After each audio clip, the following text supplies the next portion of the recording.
I'm Tracy from UTS, Sympathies, yes.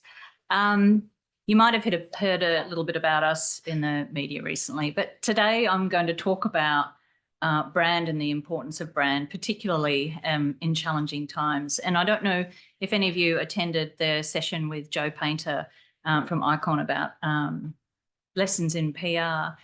Storytelling is more important than ever at the moment, and the majority of 18 to 24-year-olds are not getting their news from mainstream media. They're getting it from TikTok and Instagram. So I think the work that we do as marketers and communicators in this time is really important, particularly when we're trying to build brand. So that was really great context. I'm a brand strategist by trade. I discovered the intoxicating challenges of universities back in 2009 at ANU. And so I take a look at marketing and communications through that brand lens. And so today I'm just going to use this as a bit of a conversation starter. There are a few case studies and some observations. There's a punchline at the end to spark conversation. I put this topic forward a few months back before the increased public interest in my university, and I think it's more relevant than ever now. I think the case for brand itself has been an ongoing struggle for universities in the sector for many years, and some universities have had more success than others in convincing their university leadership team to fund it. And I wonder if many of you remember this. Now, before I play this, just a warning that it does contain some distressing images of conflict, and so some people may find that a little uncomfortable, so it might be a good time to check your emails. Okay.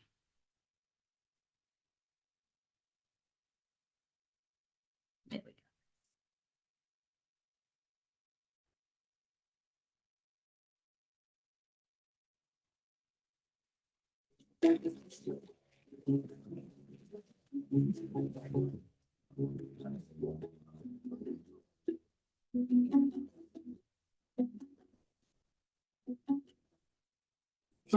When goes our way, easy and I let it go.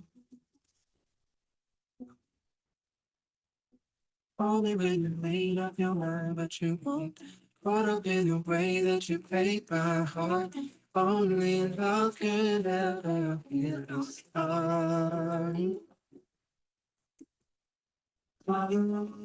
It's sad about it. Forgive us, do you remember the way it made you feel?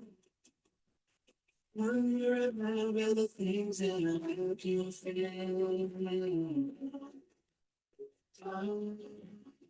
You always think about it. You think about me. Do you remember the way it made you feel? Do you remember the things that made you feel? Does anybody remember that one? Yeah. Anyone from Western in the room?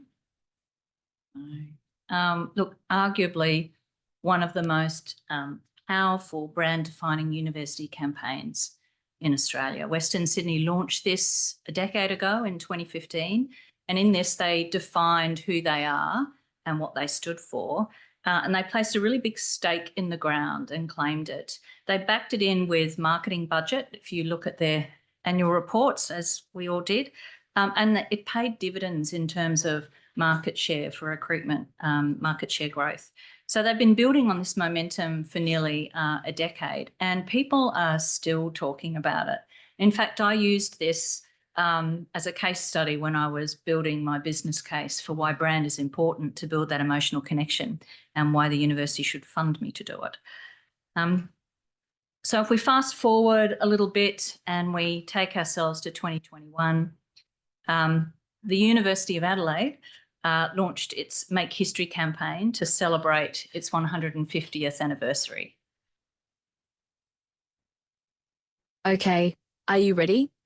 The first university to admit women, 2 Nobel Prizes, then another, then a couple more, 12 knighthoods, 22 Olympians, a pack of COVID-sniffing canines, Australia's first female Prime Minister.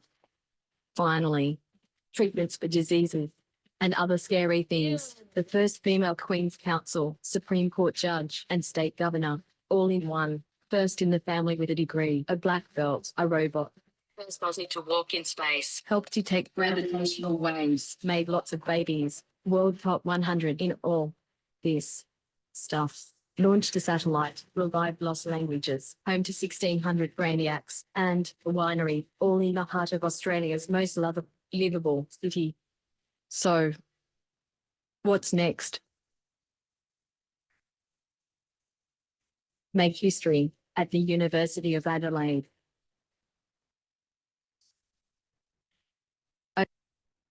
This still remains one of my favourites because it very cleverly captures the personality of the university, and it quickly sparks that, oh wow, I didn't know they did that kind of response.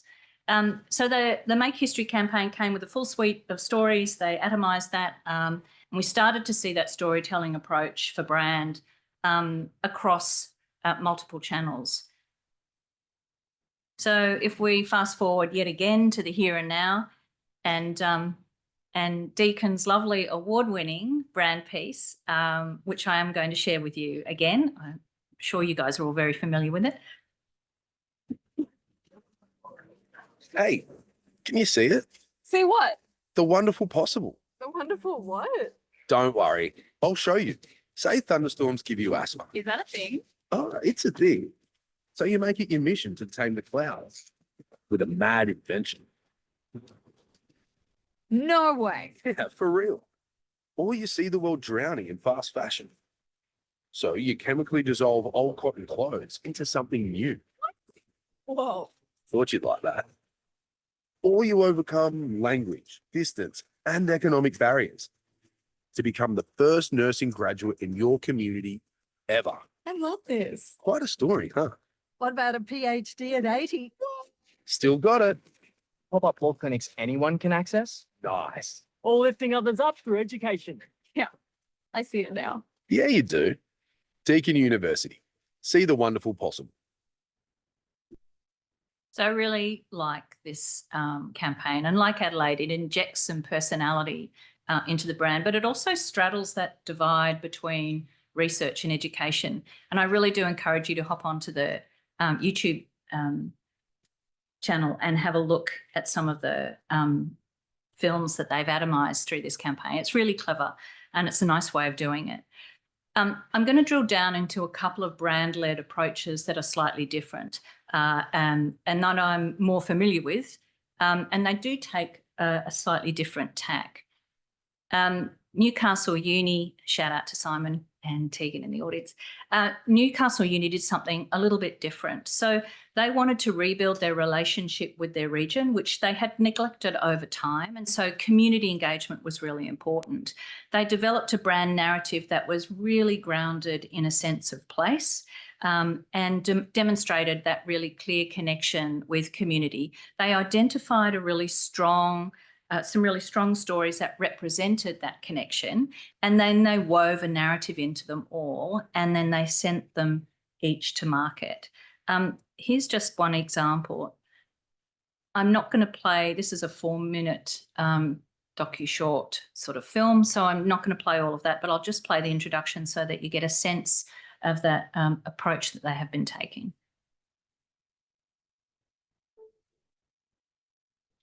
I believe that even as children, we were beginning to start to understand the notion of dislocation, displacement.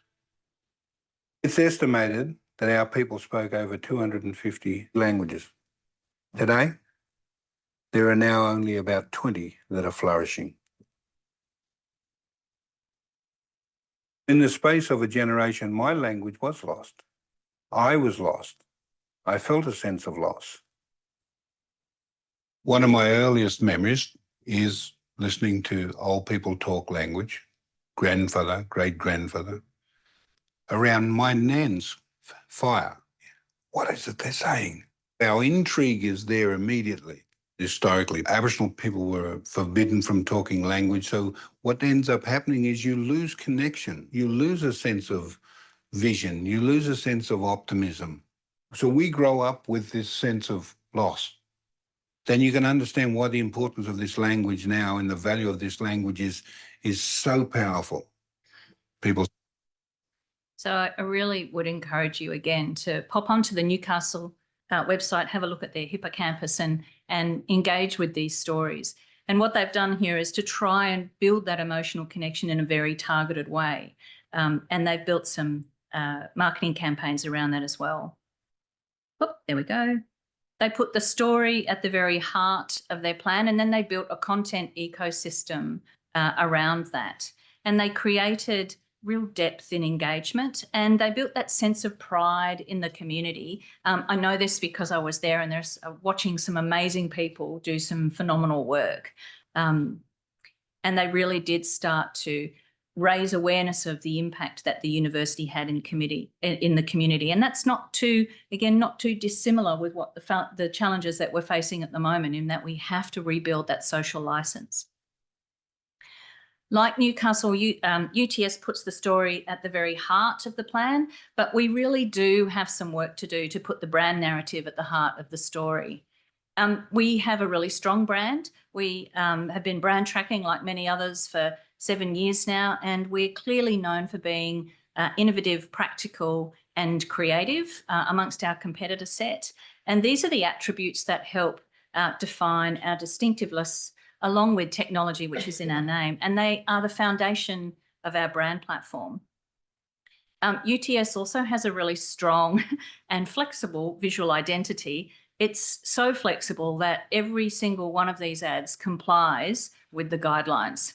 So, you know, this has its merits in a devolved environment, but it also has its challenges. And we couldn't see any consistent narrative or brand engagement through the approach that we were taking.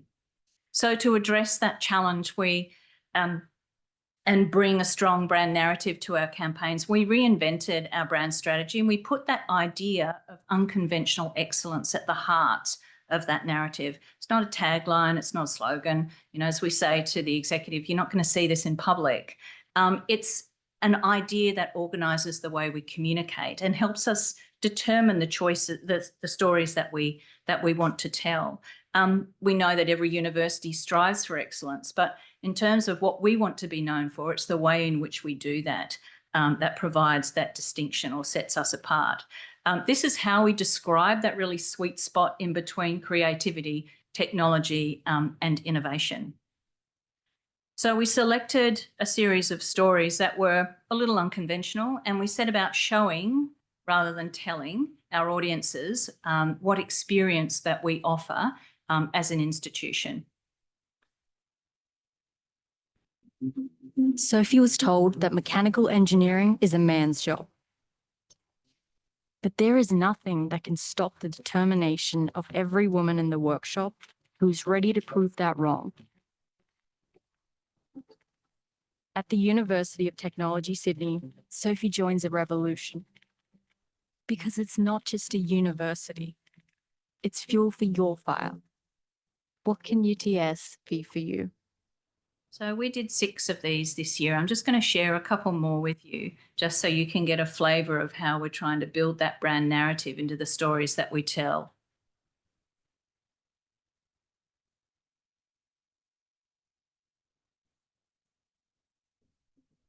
Safwan chose the safe path, but hunched over his computer reading email after email, he realized that it was time to stitch some inspiration into his day. At the University of Technology, Sydney, Safwan repurposed his career because it's not just a university, it's a reawakening. What can UTS be for you? Safwan's story is slightly different, and here we get to show off some really cool tech without hitting people over the head with it. And we very subtly break down some stereotypes about fashion, because this really great story features 3 extremely creative young men. One more for you. Mitchell has been fascinated by the humble seahorse his entire life. At 5 years old, he put on floaties to explore. Now he squeezes into scuba gear to study them face to face. At the University of Technology, Sydney, the open water is Mitchell's classroom. Because it's not just a university, it's a childhood dream. What can UTS be for you?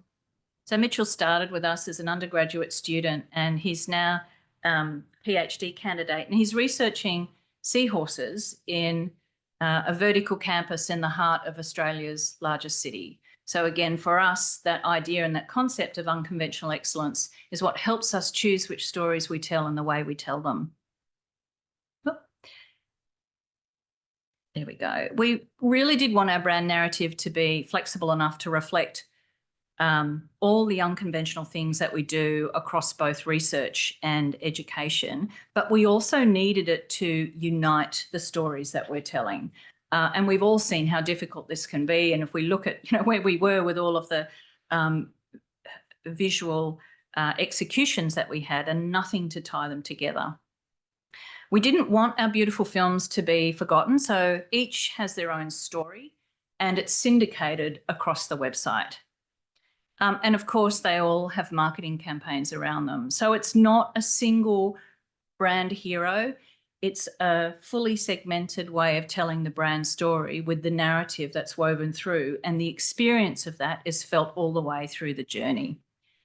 We didn't quite stop there. So supporting the brand-led approach for the student experience campaigns, we also have a brand-led approach for reputation campaigns. And the same brand narrative underpins them both, as does our campaign messaging. So here's Mitchell's story again, but this time it's told from the perspective of research impact, not student experience. And this story sits on our very new Stories Hub on our new website, which is another tale again, but I won't go into detail here.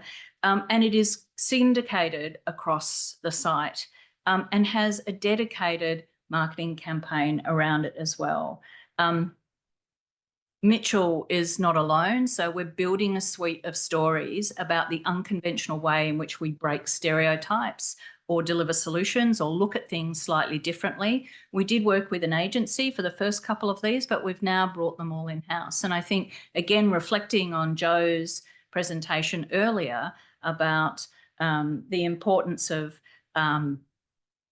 going direct to audience, this is a really effective way of getting that integrated brand narrative in a very targeted way out to the audiences that we're looking to engage with.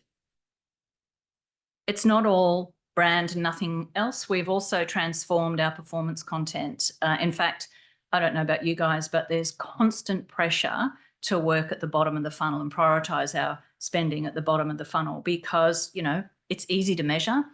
Well, it's easier to measure impact, but it's also, our stakeholders can see a direct relationship between their priorities and their course and our marketing. But we've managed to follow the 60-40 principle. We spend 60% on brand and we spend 40% on performance because we know that brand can influence more than just an individual course. And it is part of that important way in which we try to get to community and we try to raise awareness of the work that we're doing.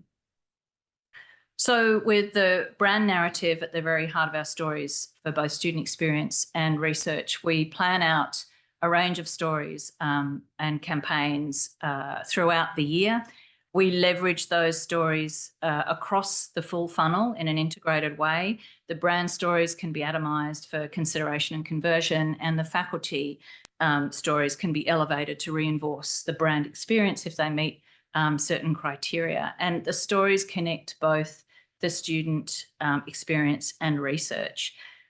The approach requires a lot of teamwork, and we know that sometimes it's really hard to work across both marketing, communication and recruitment teams. The content team leads and coordinates this work for us, recognising that it is about elevating brand experience.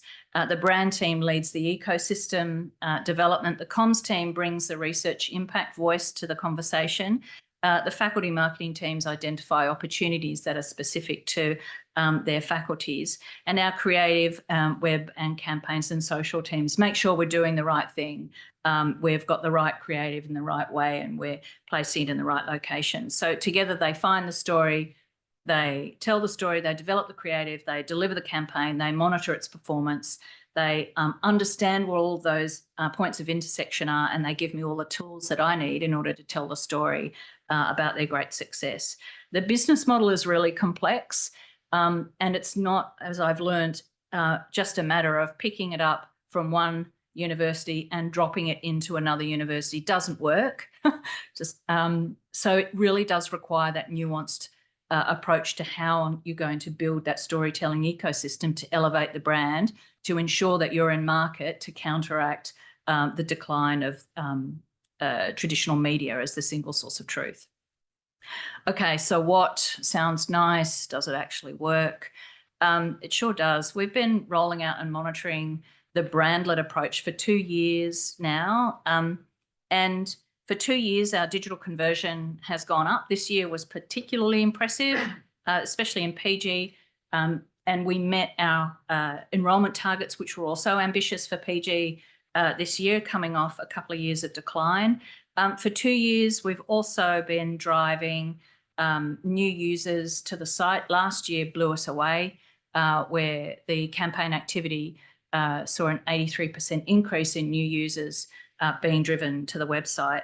But the thing that's most telling, certainly for me, is that for the second year in a row, we have tangible evidence that people who saw the brand ads and who saw the performance ads converted more than those who only saw performance.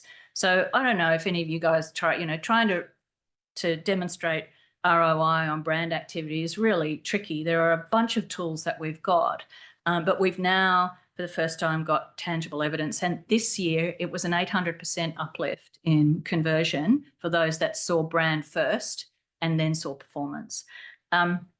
We also saw an uplift in awareness amongst key audiences in the last wave of our brand tracker. And this includes industry and prospective students and influencers. And I think as we all look to revenue diversification, brand is going to become increasingly important.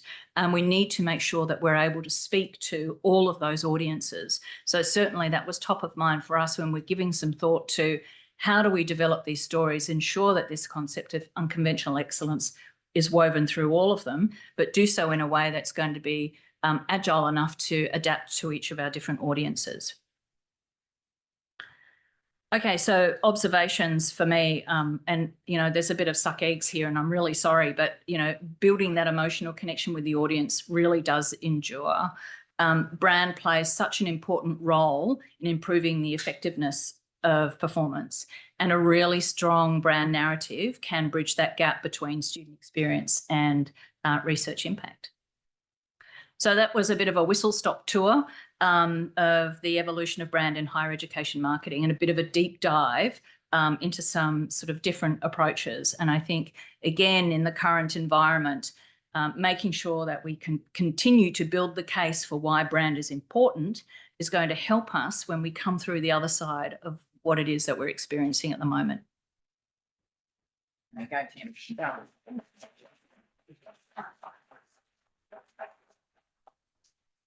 Thanks, Tracy. Really interesting. Congratulations on your stats, because that's looking really exciting. I'll start off the questions because we've got time for a few questions here. Obviously, UTS has had a number of challenges in the media of late, as you alluded to. How does that affect your take on brand? Do you have to readjust? And also internally, how do you keep the mojo up for people saying, oh yeah, we'll keep on paying for that? Yeah, thank you for that. Look, I think we've had some really, there's a couple of things. In addition to that, we're in the constricted environment that says we're not going to operate in a growth with a growth mindset now, if we've got a double capped environment. So what does that mean for us? And we're continually saying that's fine. Then our money should still be maintained on brand because it's the more flexible of the things that we've got. So interestingly, the campaign that we've developed has resonated really effectively with internal stakeholders. There's been a really strong emotional connection, and we've had people who are going through really, really difficult times after I've given the brand presentation and shown them those films, turn to us and say, despite everything, I still want to be here. I'm really proud of this organisation. So it's been really good internally. I think making sure that brand is in market while we go through the challenging times is critically important. We had some really good data that told us that for the first half of the year, when we were looking at the impact of our media engagement, we did see a 140% increase in engagement with stories about UTS. And we did, that, and there was some sort of negative coverage during the Q2 as well. But what was really interesting is that while we did see a slight increase in negative sentiment about the university in those conversations, the positive sentiment towards the university and the stories around of the university doubled to 64%. So I think that, again, is just really strong evidence to our university leadership that says, yes, we are in a really difficult time. Yes, we are feeling like we're in the eye of the storm, but the positive stories matter. And making sure that we continue to tell those through, whether it's, earned, owned or paid, they must be in market, and we must be continually telling those stories and reinforcing what it is that this university does and why it makes a difference. Well, that's genuinely fascinating. It's really, really good insight. Any questions from the audience?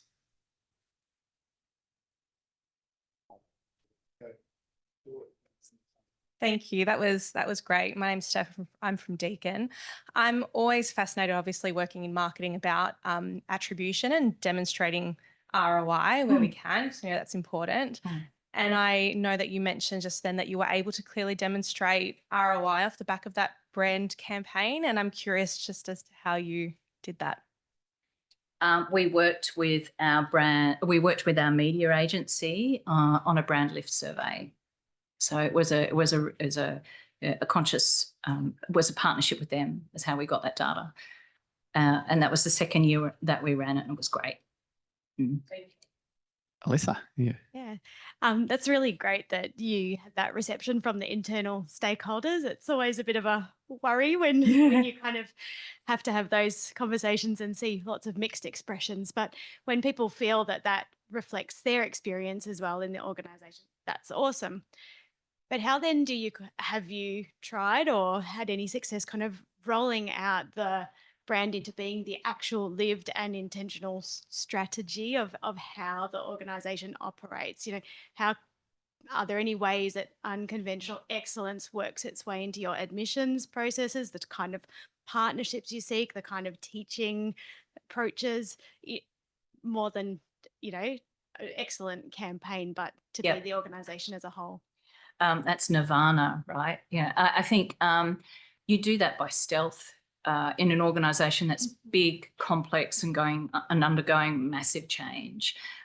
So a small example is, a few years ago we started to people in the university going, well, what do we stand for? I'm like, really? This is what the data's telling us people out there think we stand for. And so we started to use this language about the intersection between creativity, innovation, and technology as a way to describe what it was that UTS does. And we wove that into things because we're comms, right? We can put it in speeches for the Vice-Chancellor. We can put it in, internal communications. We can reference it in things. And we started to hear people over the time repeating that language back to us. So I think when I talk about stealth, it is about ensuring that, we find the opportunities to influence where we can. So we set the foundation, we set the strategy, and then we find ways to infiltrate. In the perfect world, you do it the other way around. And I've been in many universities that have done that. It's a big process and it takes a lot of stakeholder buy-in. This is much easier. So it's almost like you do it, you weave it in, and then people start seeing it surface. So we have that concept of unconventional excellence does resonate in the university. We are starting to see people make decisions based on that premise. So I think the by stealth is my plan, my wicked plan. Excellent. Any further questions? Hi, Tracy. I'm Adam from Notre Dame University. Congratulations. Massively wonderful campaign. I have a million questions. I wanted to ask about the choice of colours in the video assets and the media channels, but I'll just stick to one question. I just wanted to know about the execution of this and the receptiveness to through your international audiences for this campaign. How did that go? Obviously well, but yeah, we tested. We did test because we were worried. We weren't quite sure, particularly with the student experience campaign and the black and white execution and how's that going to go down. We tested, and the line as well. It's not just a university. We weren't quite sure. It resonated really well. So we haven't launched internationally yet. That's happening in the last quarter of the year, where we'll roll that through. So we'll see how it goes. But yeah, we did do some market research on that one. Awesome. Hi, my name's Brittany. I'm from the University of Canberra. I am curious to know and understand how you balance that mix of brand and product marketing or performance marketing, I suppose, and whether the faculties or schools or whoever else you're dealing with, executive potentially, how you come to sort of walk that line between really pushing that brand messaging as your sort of 60% rather than focusing on the not quick and dirty, I suppose, but what will show results? Yeah, such a good question. We could do an entire session on that, I reckon. So there were two parts to that. When I took a lot of screenshots on my phone, and through, and showed them what it looked like to someone on the outside when we're just going out with all of that sort of, to help them understand. I just said, look, this is retail. Right? This is what's happening. This is all retail. Who are we? What do we look like when this is happening? This is what I'm getting as a prospective postgrad, as the parent of a potential undergrad, and as someone who's interested in the sector. This is what I'm seeing. How do you feel about that? So it was that stark realization. Having reduced budgets helps. So if you've had a reduction in budgets, you've got to go to the faculties and say, we can't do everything, you need to prioritise. And so working with them to prioritise what are going to be those 3 or 4 things that you would like us to focus on. We will do that. But in addition, we're going to focus on brand. And I think the third part of that is the stories are so good and people are so connected with them that they want to buy in. So that really crude sort of animated graphic that I had of the planned out activity and the way in which that filters down and then the way in which their stories filter up, that was part of that process. So to say, we can do this for you, the integrated approach is more effective. And because we pushed that through over a couple of years, we've now got some really strong data. Yeah. Fantastic. We are exactly on time as far as I can tell. Thanks very much. That was a really great presentation. Thank you. Thanks for having me.